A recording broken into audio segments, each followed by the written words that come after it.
ஆண்டவருக்குள் பிரியமான சகோதர சகோதரிகளே, பெற்றோர்கள் இங்கே நிறைய பேர் இருக்கிறீங்க. உங்கள் பிள்ளைங்களை நீங்கள் படிக்க வைக்கிறீங்க. 1 லட்சம் 2 லட்சம் வருடத்திற்கு ஒரு மிகப்பெரிய தொகையை கொடுத்து நீங்கள் படிக்க வைக்கிறீங்க. 25 வயது அல்லது 27 வயது 30 வயசு ஆயிடுச்சு. உங்கள் பிள்ளைங்க, அது ஒருவேளை பையன் வேலைக்கு போகலை அப்படின்னா, சம்பாதிக்கலை அப்படின்னா நீங்கள் என்ன பண்ணுவீங்க? என்னம்மா? வேலைக்கு போக சொல்லுவிய. அடுத்து வேற என்னப்பா எல்லாம் அமைதியாக இருக்கிறியே? என்ன வேலைக்கு போகலை, நீங்கள் அதாவது பாடுபட்டு கடை வாங்கி உங்கள் பிள்ளைகளை நீங்கள் படிக்க வச்சுருக்கிறீங்க. வேலைக்கு போகாமல் ஊதாரித்தனமாக இருக்கிறாங்க. குறிப்பாக உங்கள் பையன் ஊதாரித்தனமாக இருக்கிறான். பொம்பளை பிள்ளைகள் கட்டி கொடுத்துருவிய, சரியா? அதனால் அது பிரச்சனை இல்லை. பையனை நீங்கள் ஒரு 27 வயசு 28 வயசு படித்து ஒரு 5-6 வருஷம் வேலைக்கு போகாமல் இருக்கிறான். நீங்கள்லாம் என்ன பண்ணுவீங்க? என்னம்மா? சோறு போட மாட்டீங்க. இப்போதான் உண்மை வருது. ஏன்டா இப்படி தெண்டச்சோறாக இருக்கிற, என்ன வெட்டியாக இருக்கிற? உங்கள் பிள்ளைங்களை திட்டுவீங்களா மாட்டீங்களா? அப்போ என்ன அப்படின்னா, நீங்கள் உங்களுடைய பிள்ளைகளுக்கு தேவையான காரியங்கள் எல்லாத்தையும் நீங்கள் செய்கிறீங்க. அப்போ அந்த பிள்ளைங்க அந்தந்த வயசில் செய்ய வேண்டிய காரியங்களை செய்யணும். செய்யலை அப்படின்னா நம்ம என்ன சொல்கிறோம் அப்படின்னா, நீ உயிரோடு இருக்கிறதுக்கு செத்து போகலாம், நீ ஏன் என் வயிற்றில் பிறந்த சொல்லுவீங்களா மாட்டீங்களா? கண்டிப்பாக சொல்லுவீங்க. ஏதோ ஒரு நேரத்தில் கோபத்தில் கண்டிப்பாக என்ன பண்ணுவீங்க அப்படின்னா, நிச்சயமாக உங்களுடைய பிள்ளைகளை நீங்கள் கடிந்து கொள்வீர்கள். இப்போ அதே போல தான் ஆண்டவர் என்ன பண்ணுறாரு அப்படின்னா, நம்மள்கிட்ட இந்த உலகத்தில் நம்மளை படைச்சு நமக்கு தேவையான நல்ல ஒரு சூழலை உருவாக்கி கொடுத்து என்ன செய்கிறாரு அப்படின்னா, பலன் கொடுக்கணும், கனி கொடுக்கணும். ஒவ்வொரு வருஷமும் அந்த நாள் வருகின்ற பொழுது, அந்த வருடம் வருகின்ற பொழுது என்ன செய்கிறார்? எதிர்பார்க்கிறார் நம்மள்கிட்ட நம்ம பலன் கொடுக்கணும், கடவுளுக்கு உகந்த பிள்ளைகளாக, கடவுளுக்கு சாட்சியம் பகரக்கூடிய பிள்ளைகளாக வாழணும், கனி கொடுக்கணும் என்பதுதான் ஆண்டவருடைய ஒரு எதிர்பார்ப்பாக இருக்கிறது. அப்போ நம்ம பலன் கொடுக்கல, கனி கொடுக்கல அப்படின்னா என்ன செய்கிறார் அப்படின்னா, ஆண்டவர் நமக்கு அங்கே ஒரு எச்சரிக்கை கொடுக்கக்கூடியதாக இன்றைய நற்செய்தி வாசகம் நமக்கு இருக்கிறது. இப்போ உதாரணமாக அங்கே முதலாளி வர்றாரு, கனி பார்க்க, அந்த மரத்தை பார்க்க, அத்தி மரத்தை பார்க்குறாரு.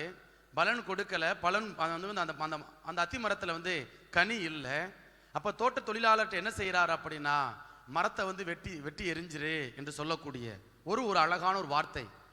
தலைவர் சொல்றாரு, தோட்டத்தினுடைய உரிமையாளர் சொல்றாரு என்ன அப்படின்னா, மரத்தை வெட்டி எரிஞ்சிடு. அந்த தோட்ட தொழிலாளர் சொல்றாரு, இல்லை இல்லை இன்னும் 1 வருஷம் விட்டு வைப்போம். இப்ப தோட்டத்தினுடைய உரிமையாளர் யாரு? அப்பா கடவுள், தந்தை கடவுள்.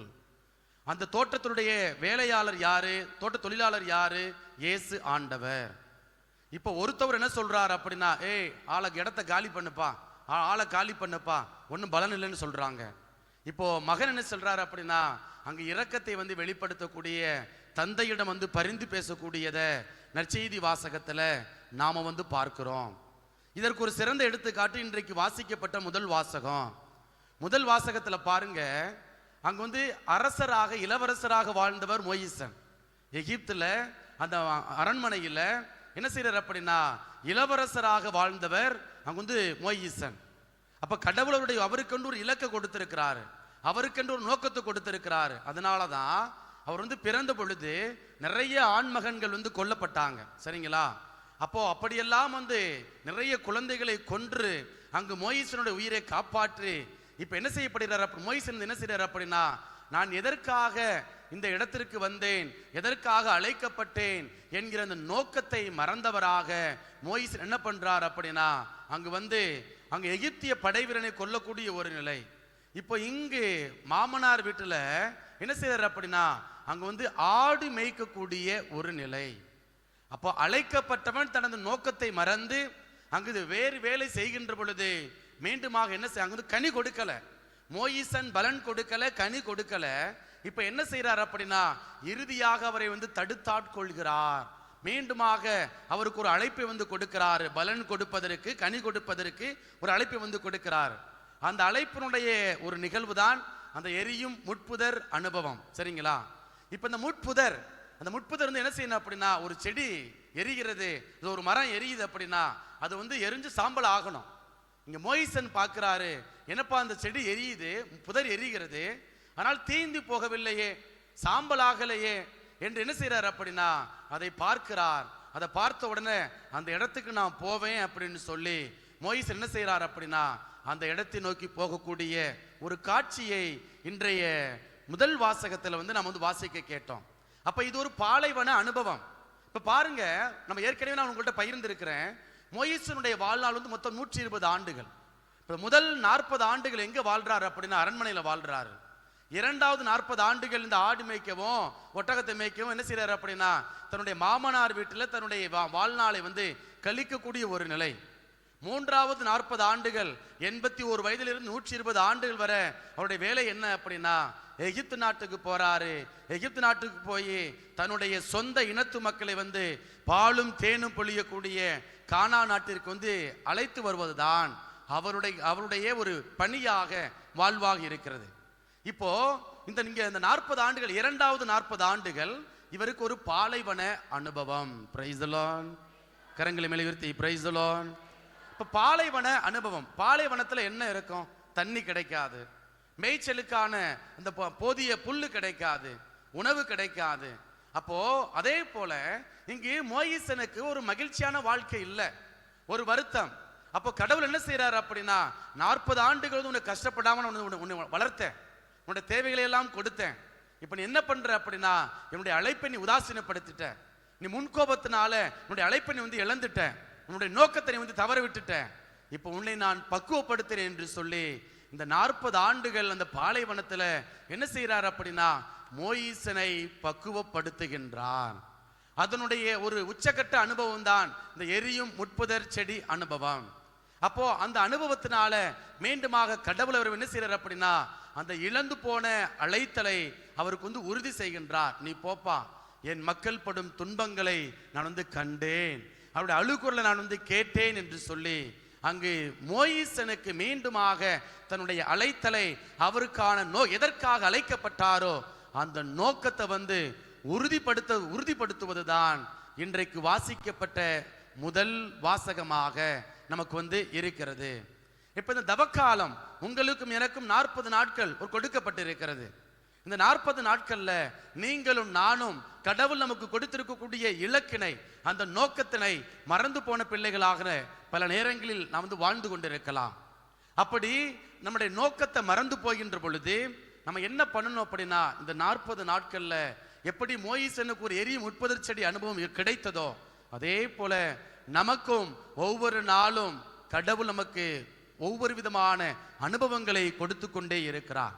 இப்போ ஜெபம் செய்யறது நமக்கு எளிமையா கஷ்டமா? என்னப்பா ஜெபம் செய்யறது ஈஸியா கஷ்டமா? என்னப்பா பதில் சொல்லுங்க.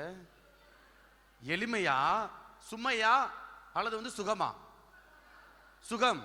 உண்மையிலே காலைல 3 மணிக்கு எந்திரிக்கணும். 3 மணிக்கெல்லாம் வேண்டாம், 6 மணிக்கு எந்திரிக்கணும். காலையில எந்திரிச்சு 6 மணிக்கு எந்திரிச்சு கோயிலுக்கு போகணும், ஜெபம் பண்ணணும். இது சுகமா சுமையா?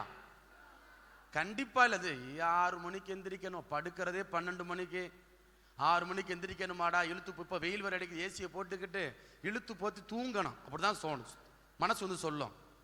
இப்ப இது நமக்கு ஒரு பாலைவன அனுபவம். ஒரு நாளைக்கு எந்திரிச்சிடலாம், 2 நாளைக்கு எந்திரிக்கலாம், 3வது நாள் அப்புறம் ஜெபம் பண்ணிக்கலாம், சாயந்தரம் ஜெபம் பண்ணிக்கலாம், அப்புறம் அப்படி தள்ளிக்கிட்டே போகக்கூடிய ஒரு நிலை. நோன்பு இருப்பது சுகமா சுமையா? அப்பா அவ்வளவு நல்லவங்களாப்பா, எனக்கு ஒன்றும் புரியவே இல்லை. நோன்பு இருப்பது சுகமா சுமையா? நிச்சயமா இல்ல. வயிறு பசிக்கும். எப்படா நம்ம விரதம் இருக்குன்னு நினைக்கிறோமோ அன்னைக்கு காலையில வயிறு கபகபன்னு பசிக்கும், சோதனை வரும். அப்பதான் நம்ம எங்கேயாவது போவோம். அந்த நேரத்தில் எல்லாம் என்ன பண்ணுவாங்க, லெக் பீஸ் சாப்பிடுவாங்க, பக்கத்துல லெக் பீஸ் சாப்பிடுவாங்க, சிக்கன் 65 சாப்பிடுவாங்க, அல்லது வேற ஏதாவது என்ன செய்வாங்க அப்படின்னா அசைவ உணவுகளும் சாப்பிடுவாங்க. அப்ப நமக்கு வாயில எச்சி ஊறும். ஐயையோ நோன்பு இருக்கிற இப்ப சாப்பிடலாமா வேண்டாமா? நமக்கு ஒரு சவால். இது ஒரு பாலைவன அனுபவம். தர்மம். நம்மள்ட்ட இருந்து ஒரு 100 ரூபாய் காசு இருக்குது. சரிப்பா, ஒருத்தர் காசு கேட்கிறாரு, டீ வாங்கி கொடுன்னு கேட்கிறாரு, 10 ரூபா கொடுக்கலாமா வேண்டாமா? யோசிப்போம். உடனே கொடுப்போமா? கொஞ்சம் யோசிப்போம். 100 ரூபா தானே இருக்குது, இன்னொரு நாளைக்கு பார்த்துக்கலாம். இப்போ எல்லாமே என்ன செய்யுது அப்படின்னா ஒரு பாலைவன அனுபவம்.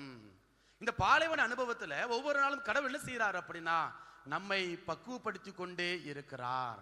நீ என்னோடு இணைந்து இருக்கணும், என்னோடு இணைந்து நீ கனி கொடுக்கணும், பலன் கொடுக்கணும். அப்ப நீ பலன் கொடுத்தாதான் எனக்கு உகந்த மகனாக, எனக்கு உகந்த சீடனாக நீர் வாழ்வாய் என்று ஆண்டவன் நமக்கு ஒரு உன்னதமான அழைப்பை நமக்கு கொடுக்கிறாரு. அப்ப இன்றைக்கு நற்செய்தி வாசகத்துல ஆண்டவர் என்ன செய்யறாரு? மீண்டும் ஒரு வருடத்தை நமக்கு கொடுத்திருக்கிறாரு. இயேசு ஆண்டவர் இந்த வருடம் நமக்கு பலன் கொடுப்பதற்காக, கனி கொடுப்பதற்காக இந்த 40 நாட்களை நமக்கு கொடுத்திருக்கிறாரு. மோயிசனுக்கு ஒரு பாலைவன அனுபவம் கிடைத்தது. அந்த அனுபவத்தில் என்ன செய்யறாரு அப்படின்னா 40 ஆண்டுகள்ல அந்த எரியும் முட்பதர் செடி அனுபவம் மீண்டுமாக இழந்து போன அந்த நோக்கத்தை மீண்டுமாக பெற வைத்தது, உறுதிப்படுத்தியது. இந்த வருடம் இந்த 40 நாட்கள்ல நான் எப்படிப்பட்ட உறுதிப்பாட்டை, நிலைப்பாட்டை எடுக்கிறேன்? இந்த பாலைவன அனுபவத்துல நான் மேற்கொள்ளக்கூடிய தியாகம் என்ன? நான் மேற்கொள்ளக்கூடிய அர்ப்பணம் என்ன? நான் எப்படி என்னுடைய ஜெப வாழ்வை நான் மேற்கொள்கின்றேன், எதிர்கொள்கின்றேன்? நோன்பினை எப்படி நான் எதிர்கொள்கின்றேன்? அல்லது தர்ம காரியங்களில் எப்படி நான் ஈடுபடுத்திக் கொள்கின்றேன்? கொஞ்சம் சுய பரிசோதனை செய்து பார்ப்போம். ஒவ்வொரு நாளும் கடவுள் வார்த்தை வாயிலாக பேசிக்கொண்டே இருக்கிறார். நற்கருணை கொண்டாட்டம் வாயிலாக நம்ம பேசிக்கொண்டே இருக்கிறார். நற்கருணை வழியாக நம்ம சந்தித்துக் கொண்டே இருக்கிறார். அப்ப நம்மை சந்திக்கக்கூடிய கடவுளுக்கு நான் தரக்கூடிய கைமாறு என்ன? நாம பலன் கொடுக்கல அப்படின்னா நாம தூக்கி எறியப்படுவோம், உதாசீனப்படுத்தப்படுவோம், வெட்டி வீழ்த்தப்படுவோம். ஆகவே இந்த நாள்ல மோயிசன் அந்த கொடுத்த அந்த ஒரு வாய்ப்பை பயன்படுத்தி கொண்டார். நீங்களும் நானும் இந்த வருடத்துல இந்த நாள்ல இன்றைக்கு நான் உயிரோட இருக்கிறேன், நாளைக்கு இருப்பனா தெரியாது, இன்றைக்கு உயிரோட இருக்கிறேன், ஆண்டவருடைய வார்த்தையை வாசிக்கிறேன், அதை தியானிக்கிறேன், கேட்கிறேன். அதை நான் பலன் கொடுக்கக்கூடிய ஒரு நல்ல ஒரு கருவியாக நான் மாற வேண்டும். இயேசுவுக்கு உகந்த பிள்ளையாக நான் மாற வேண்டும். அப்படிப்பட்ட இந்த வல்லமையை ஆசிரை இறைவன் நமக்கு தந்திரல வேண்டும் என தொடர்ந்து இந்த பலியில் நம்மை நாம் ஒப்பு கொடுத்து மன்றாடுவோம்.